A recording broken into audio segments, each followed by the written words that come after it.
ಓಂ ಶ್ರೀ ದುರ್ಗಾಯ ನಮಃ. ಇವಾಗಿನ ವಿಚಾರ, ನಮಗೆ ದೇವರ ನಾಮ ಜಪ ಮಾಡಲಿಕ್ಕೆ ಮನಸ್ಸೇ ಬಂದಿಲ್ಲ ಅಂದರೆ ಮೊದಲು ನಾವು ಏನು ಮಾಡಬೇಕು ಅನ್ನೋದನ್ನು ನಾನು ನಿಮಗೆ ತಿಳಿಸ್ಕೊಡ್ತೇನೆ. ಹೌದು, ಕೆಲವೊಮ್ಮೆ ನಿಮಗೆ ಅಂತಲ್ಲ ವೀಕ್ಷಕರೇ, ನನಗೂ ಕೆಲವೊಮ್ಮೆ ದೇವರ ನಾಮ ಜಪ ಮಾಡಲಿಕ್ಕೆ ಮನಸ್ಸೇ ಆ ಕಡೆ ಗಮನನೇ ಹೋಗೋದಿಲ್ಲ. ಸರಿನಾ? ಏನಾಗ್ತದೆ ಅಂದರೆ ಆ ಸಮಯದಲ್ಲಿ ಅದನ್ನು ತಿನ್ನೋಣ ಇದನ್ನು ತಿನ್ನೋಣ ಅಥವಾ ಮಲ್ಕೊಂಬಿಡೋಣ, ಮನಸ್ಸು ಚಂಚಲತೆಗೊಳಗಾಗುತ್ತದೆ. ಅಯ್ಯೋ ಈ ಜೀವನನೇ ಬೇಡ ಅನ್ನೋ ಥರ ನನಗೂ ಕೆಲವೊಮ್ಮೆ ಈ ಥರ ಫೀಲಿಂಗ್ಸು ಮನಸ್ಥಿತಿ ಬದಲಾಗುತ್ತದೆ. ಅದು ಯಾವಾಗ ಗೊತ್ತಾ ನಿಮಗೆ? ನಾವು ರಾತ್ರಿ ಜಾಸ್ತಿ ಸಮಯ ಮಲಗಿ ಬೆಳಗ್ಗೆ ಏನಾದರೂ ಸ್ವಲ್ಪ ಲೇಟ್ ಆಯಿತು ಅಂದರೆ ನಮಗೆ ಈ ಸಮಸ್ಯೆ ಕಾಡುತ್ತದೆ. ಯಾಕಂದರೆ ಕೆಲವು ಸಮಯದಲ್ಲಿ ನಾವು ಎಷ್ಟೇ ನಮ್ಮ ಮನಸ್ಸನ್ನು ಹಿಡ್ದಲ್ಲಿ ಇಡಬೇಕು ಅಂದ್ರೂ ಕೆಲವು ಸಮಯದಲ್ಲಿ ನಾವು ಜನರ ಮಧ್ಯೆ ಇದ್ದಾಗ ಅಥವಾ ಜನರ ಮಧ್ಯೆ ನಾವು ನಿದ್ರೆ ಮಾಡಿದಾಗ, ಜನರ ಮಧ್ಯೆ ಅಂದರೆ ಅರ್ಥ ಆಯ್ತಾ, ಜನರ ಹತ್ತಿರ, ಹಾಗೆಲ್ಲ ಈ ಸಮಸ್ಯೆಗಳು ಉಂಟಾಗುತ್ತದೆ. ಅದಕ್ಕೆ ನಿಜ ಹೇಳಬೇಕು ಅಂದರೆ ನಾವೆಲ್ಲ ಮಲಗೋದು ಕೂಡ ಜನರಿಂದ ಎಷ್ಟೋ ಅಂತರ ಅಂದರೆ ಒಂದು ಅರ್ಧ ಕಿಲೋಮೀಟ್ರು 1 ಕಿಲೋಮೀಟ್ರ್ ಅಂತರದಲ್ಲೇ ನಾವು ನಿದ್ರೆನ ಮಾಡ್ತೇವೆ. ಅರ್ಥ ಆಯ್ತಾ? ಈಗ ಉದಾಹರಣೆಗೆ ಈಗ ಒಂದು 5 ವರ್ಷದ ಹಿಂದೆ ಕೊರೋನಾ ರೋಗ, ಜನರ ಹತ್ತಿರ ಹೋದರೆ ಕೊರೋನಾ ರೋಗ ಬರ್ತಾಯಿತ್ತು, ಜನರ ಹತ್ರ ಮಾತಾಡಿದ್ರೆ ಬರ್ತಾಯಿತ್ತು. ಎಲ್ಲ ನಿಮಗೆ ಇದನ್ನು ನೀವು ಕೇಳೇ ಇದ್ದೀರ ಅಲ್ವಾ? ಹೌದು, ಅದೇ ಥರನೇ ರೋಗಗಳು ಇವಾಗಲೂ ಇದೆ. ಆದರೆ ಅದನ್ನು ಯಾರು ಗ್ರಹಿಸ್ತಾರೆ ಅವರಿಗೆ ಮಾತ್ರ ಅದು ಅರ್ಥ ಆಗುತ್ತದೆ. ಅರ್ಥ ಆಯ್ತಾ?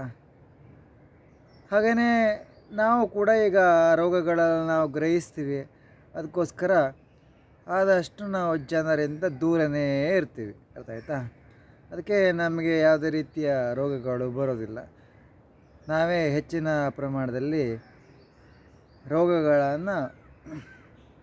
ರೋಗಗಳನ್ನು ಗುಣಪಡಿಸುವಂಥ ಶಕ್ತಿಯನ್ನು ನಾವು ಕೂಡ ಸಿದ್ಧಿ ಮಾಡಿರ್ತೇವೆ. ಅರ್ಥ ಆಯ್ತಾ? ನಮ್ಮ ವಿಚಾರ ಯಾಕೆ ನಿಮಗೆ ತಗೊಂಡೆ ಅಂದರೆ 8 ವರ್ಷದ ಅನುಭವ, ಎಲ್ಲ ಅನುಭವವನ್ನು ನಾನು ತಿಳ್ಕೊಂಡು ನಾನು ನಿಮಗೆ ಒಂದೊಂದೇ ವಿಚಾರವನ್ನು ನಾನು ನಿಮಗೆ ತಿಳಿಸುವಂಥದ್ದು. ಅರ್ಥ ಆಯ್ತಾ? ಆದರೆ ಒಂದು ಸಲ ನಾನು ತಿಳ್ಕೊಂಡ ಮೇಲೆ ಮತ್ತೆ ಆ ಸಮಸ್ಯೆಗೆ ನಾನು ಒಳಗಾಗ್ಲಿಕ್ಕೆ ಹೋಗೋದಿಲ್ಲ. ಅರ್ಥ ಆಯ್ತಾ? ಹಾಗೆಯೇ ಈಗ ನೀವು ಕೂಡ ತಿಳ್ಕೊಂಡ್ರಲ್ಲ, ಮೊದಲೋಗಿ ನಾವು ಮಾಡೋದೇ ಸ್ನಾನ ಮಾಡಿಕೊಂಡು ದೇವರ ದರ್ಶನ, ಶಕ್ತಿಪೀಠ ಆಗಬೇಕು. ಅಂದರೆ ಒಂದು ಪೂರ್ವಜರು ಕಟ್ಟಿದ ದೇವಸ್ಥಾನ, ಶಿವಾಲಯ ಅಥವಾ ದುರ್ಗಾದೇವರ ಗುಡಿ ಅಥವಾ ದುರ್ಗಾ ಪರಮೇಶ್ವರಿ ಗುಡಿ ಅಥವಾ ಕಾಳಿ ಗುಡಿ, ಈ ಥರ ಎಲ್ಲ ಆಗ್ಬೋದು. ಆಯಿತಾ? ಈ ಶಕ್ತಿಪೀಠ ಅಂದರೆ ಉದಾಹರಣೆಗೆ ನೀವು ಮುರುಡೇಶ್ವರ ಮತ್ತು ಕಟೀಲು ದುರ್ಗಾ ಪರಮೇಶ್ವರಿ, ಹಾಗೆ ಮೂಕಾಂಬಿಕಾ, ಶಾರದಾಂಬ, ಇಂಥ ಪೀಠಗಳು, ಇಂಥ ದೊಡ್ಡ ದೊಡ್ಡ ದೇವಸ್ಥಾನಗಳು ಪುರಾತನ, ಇದಕ್ಕೆಲ್ಲ ಶಕ್ತಿಪೀಠ ಅಂತಾರೆ. ಅರ್ಥ ಆಯ್ತಾ? ಇಷ್ಟು ನೀವು ಮಾಡಿಕೊಂಡ್ರೆ ಆಯಿತು ವೀಕ್ಷಕರೇ. ಜಪ ಮಾಡಲಿಕ್ಕೆ ನಿಮಗೆ ಮನಸ್ಸು ಬರಲ್ಲ, ಅಥವಾ ಕೆಲಸ ಮಾಡಲಿಕ್ಕೆ ಮನಸ್ಸು ಬರಲ್ಲ, ಅಥವಾ ಮನಸ್ಸು ಚಂಚಲ ಆಗಿದೆ, ಅಥವಾ ಮನಸ್ಸು ಕೆಟ್ಟ ವಿಚಾರ ಕಡೆ ಗಮನ ಕೊಡುತ್ತದೆ ಅಂದರೆ ಮೊದಲು ಬೆಳಗ್ಗೆ ಎದ್ದು ಸ್ನಾನ ಮಾಡಿ ದೇವರ ದರ್ಶನ ಮಾಡ್ಕೋಬೇಕು. ಅರ್ಥ ಆಯ್ತಾ? ಒಂದು ಸಲ ಶಕ್ತಿಪೀಠ ದರ್ಶನ ಮಾಡ್ಕೊಬಂದರೆ ಆಮೇಲೆ ಒಂದು ವಾರ ಏನು ಸಮಸ್ಯೆ ಆಗಲ್ಲ ಜಪ ಮಾಡಲಿಕ್ಕೆ. ಮತ್ತು ನಮ್ಮ ಜಪ ಪಾರಾಯಣ ದೇವ್ರ ಭಕ್ತಿ ಕಡಿಮೆ ಆದರೆ ಮತ್ತೆ ಅದರೊಳಗೂ ಕೂಡ ಸಮಸ್ಯೆ ಬರ್ಬೋದು. ಸಮಸ್ಯೆ ಬಂತಂದರೆ ಮತ್ತೆ ದೇವ್ರ ದರ್ಶನಕ್ಕೆ ಹೋಗಬೇಕು. ಅರ್ಥ ಆಯ್ತಾ? ಹೀಗೆ. ಆದರೆ ನಾವೆಲ್ಲ ಪ್ರತಿನಿತ್ಯ ದೇವ್ರ ದರ್ಶನ ಮಾಡ್ತೀವಿ. ನೀವು ಕೂಡ ಮನೆ ಹತ್ತಿರ ಇದ್ದರೆ ಪ್ರತಿನಿತ್ಯ ದೇವ್ರ ದರ್ಶನ ಮಾಡಿ ಆಶೀರ್ವಾದ